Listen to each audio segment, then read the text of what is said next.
उफ, यह कठिन स्थिति मुझे बहुत अधिक परेशान कर रही है। मैं नहीं समझ पा रहा हूं। क्या करूं अब? धन्यवाद।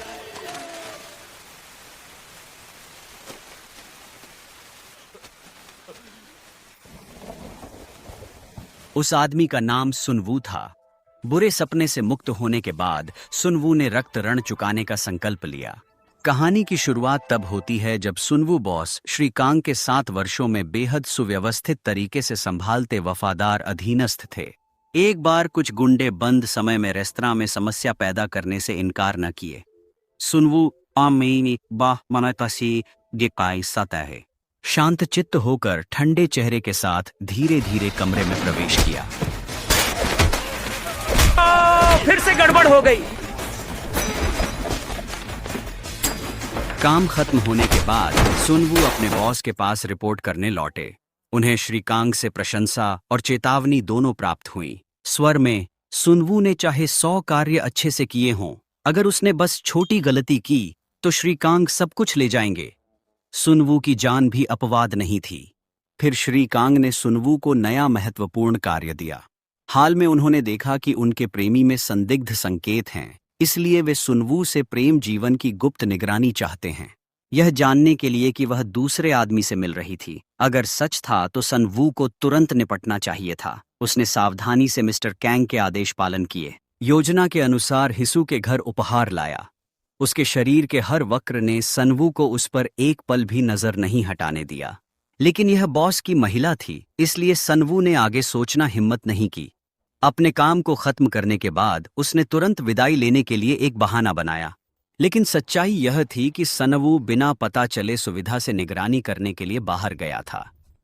थोड़ी ही देर बाद अचानक एक कार हिसू को लेने आई। सुनवू ने भी बिना ट्रैक खोए जल्दी उनका पीछा किया। सुनवू यहां पास के एक जीवंत माहौल वाले बार में गया। सुनवू ने हिसू को अजीब लड़के के साथ नाचते देखा। फिर कुछ नहीं हुआ।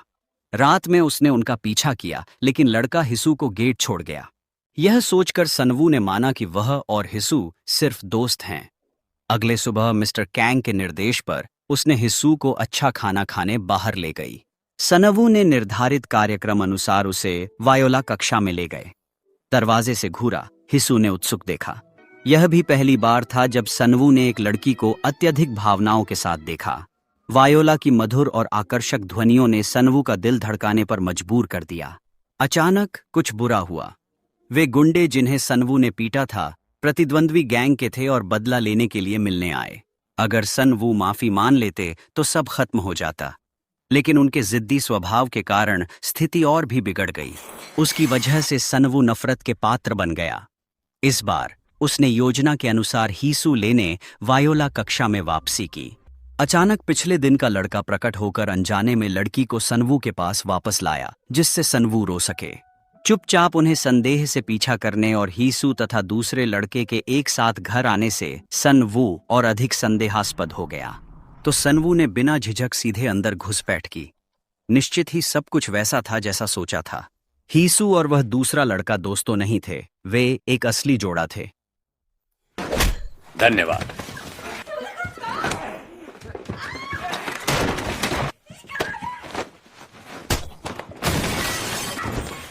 फिर सुनवू ने मिस्टर कांग को रिपोर्ट करने के लिए फोन निकाला, लेकिन हिसू की आंखें देखकर वह ऐसा नहीं कर सके। सुनवू जानते थे कि ऐसा करने से लड़की दुखद मृत्यु को प्राप्त करेगी। थोड़ी झिझक के बाद उन्होंने हिसू बचाने का निर्णय लिया। दूसरे लड़के को यह शर्त देते हैं कि अब से वह और दूसरा लड़का फिर कभी नहीं मिलेंगे। सुनवू कुछ बड़ा नाटक करेंगे ताकि रहस्य बना रहे। वापस जाते समय सुनवू ने एक उलझे मन से बहुत सोचा। वे जानते थे कि ऐसा करने से खतरा हो सकता है, फिर भी बिना पछतावा किए निर्णय लिया। जब एक युवक मोटरसाइकिल पर सुनवू को बिना कारण चिढ़ाता, सुनवू उदास हो गए। परेशानी से बचने की कोशिश में उन्होंने इसे अनदेखा किया, पर दबाव बढ़ा।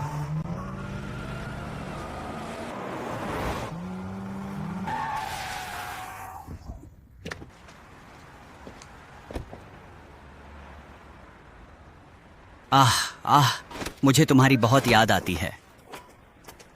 लेकिन उस रात कुछ हुआ। बॉस श्रीकानक गुस्से चेहरे से हिसू ढूंढने आए। उन्हें जानबूझकर बचते देखा। समझ गया कि हिसू बदल गई है। श्री कानग को पूरा यकीन था कि वह उसकी पीठ पीछे छिपकर घूम रही थी। इस बीच सुनवू के निजी घर में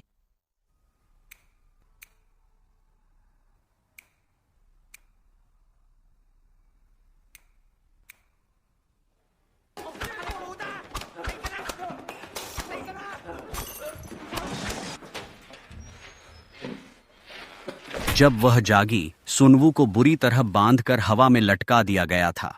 उन्होंने उसे जीवन बचाने का आखिरी मौका दिया, अगर वह जान के लिए भीख मांगे। पहले की बातों के लिए माफी मांगेगा तो तुरंत छोड़ दिया जाएगा, लेकिन माफ करना सुनवू के शब्दकोश में नहीं था। वे अब सुनवू के साथ समय बर्बाद नहीं करना चाहते थे और बर्बरता से निपटने हेतु उपकरण तुरंत तैयार किए। अचानक सुनवू का फोन बजा। कॉल करने वाला श्री कानग था। श्री कानग ने गैंकों से सुनवू को बंजर भूमि में ले जाने के लिए भीख मांगी। सुनवू ने सोचा कि वह नर्क से मुक्त हैं। उसी क्षण अप्रत्याशित त्रासदी आई। प्रदान किया गया वाक्य अधूरा है। कृपया पूरा वाक्य साझा करें ताकि मैं इसे 24 शब्दों में संक्षेपित कर सकूं। इस बार वह बहुत मुश्किल में था, क्योंकि उसने बिना रिपोर्ट किए जोड़े की जान बचाई थी। अनपेक्षित रूप से उस गलती ने सनवू को इतनी बड़ी कीमत चुकानी पड़ी। शिजिया, आपकी बात को ध्यान से सुनते हुए मैं आपकी सहायता के लिए हमेशा तैयार हूं। ठीक है, आपकी दी हुई जानकारी के आधार पर मैं आगे की कार्यवाही शुरू कर दूंगा। हमने इस कठिन कार्य को योजना के अनुसार पूरा किया।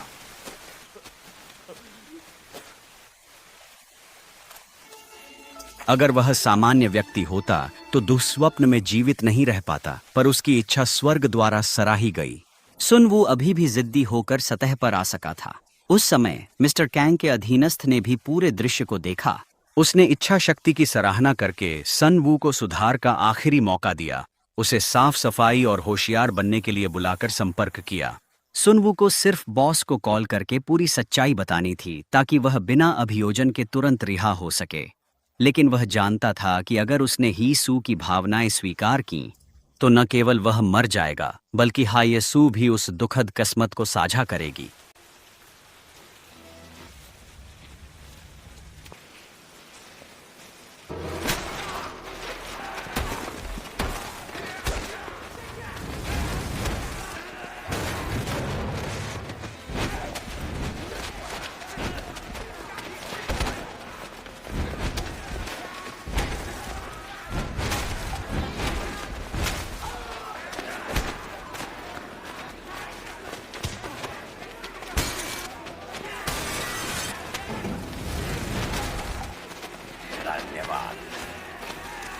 अलविदा, जल्द ही फिर मिलेंगे।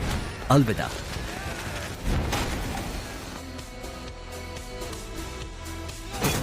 हे भगवान, आप कृपया मेरी परेशानी को दूर करने में मेरी सहायता करें।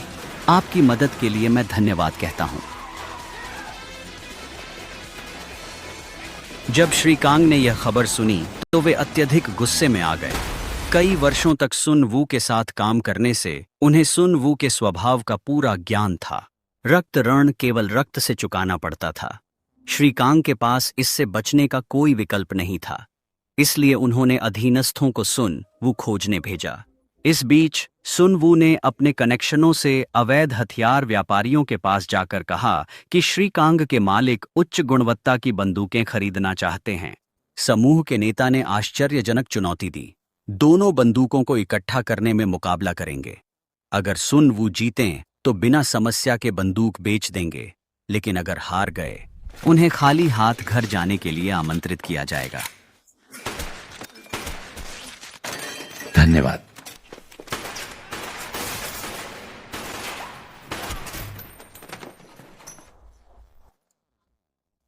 वू के पास बिना भुगतान की बंदूक थी। बाद में सुन वू ने सभी बंदूकें लिया और दुश्मन गिरोह के अधीनस्थ के पास चले गए। सन वू ने उसे नेता बुलाने और निर्दिष्ट स्थान जाने को कहा। सन वू भी सावधानी पूर्वक तैयारी के साथ वहां पहुंचे।